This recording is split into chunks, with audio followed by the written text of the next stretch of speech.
সাইয়েদনা ওসমান রাদিয়াল্লাহু আনহুর কাছে আমার রাসূল একজন সাহাবাকে পাঠায়া দিলেন। সেই সাহাবী ওসমান রাদিয়াল্লাহু আনহুর কাছে এসে যাওয়ার আগ দিয়ে তার কিছু কর্মকাণ্ড দেখলেন। এক নম্বর কর্মকাণ্ড, প্রথম দিন এসে দেখলেন তিনি বসে বসে দেখতেছেন পিঁপড়া কিছু খাবার মুখে নিয়ে যাচ্ছে। তো মুখের খাবারটা তিনি কি করলেন, টান দিয়ে দিয়ে রেখে দিচ্ছেন, পিঁপড়ার মুখ থেকে ওই দানাগুলো সরায় নিচ্ছেন।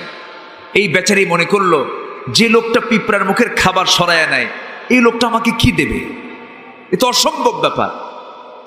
নবীর কাছে গিয়ে বলছে, ইয়া রাসূলুল্লাহ, আপনি এমন লোকের কাছে পাঠালেন যে লোক পিঁপড়ার খাবার শুদ্ধ থুয়ে দেয়, সম্ভব না।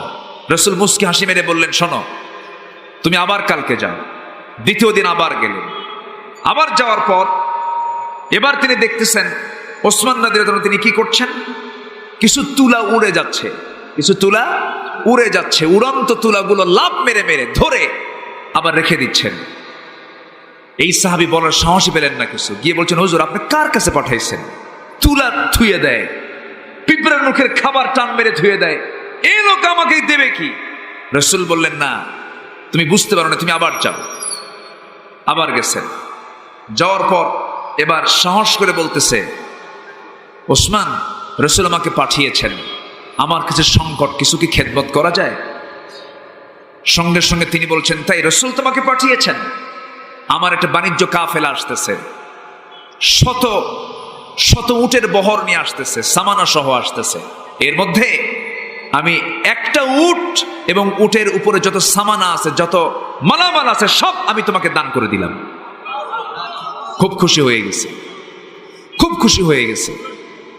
তো ওই বাণিজ্য কাফেলার যে ম্যানেজার তার কাছে গিয়ে বলতেছে যে আমাকে ওসমান পাঠিয়েছেন আমাকে একটা উট সহ তার যত মালামাল আছে সব আমাকে দেওয়ার জন্য। তিনি বললেন, আমি এখন দিতে পারবো না, হিসাব ক্লোজ না করা পর্যন্ত, ফাইনাল না করা পর্যন্ত তোমাকে দেওয়া সম্ভব না, তুমি এখন আমার কাছ থেকে যেতে পারো। তিনি আবার ফিরে এসে বলতেছেন, আমার তো খুব সংকট সাইয়েদনা ওসমান, আপনার ম্যানেজার তো আমাকে এই কথা বলে বিদায় করে দিল। কে তাই? তোমার কি খুবই জরুরি দরকার? হ্যাঁ, আমার খুব জরুরি দরকার। তুমি এখনই গিয়ে ম্যানেজারকে বলো ওই বাণিজ্য কাফেলায় যত উট আছে, যত উটের মালামাল আছে, সব আমি তোমাকে দিয়ে দিলাম। জোরে বলি আল্লাহু আকবার, আর জোরে বলি আল্লাহু আকবার।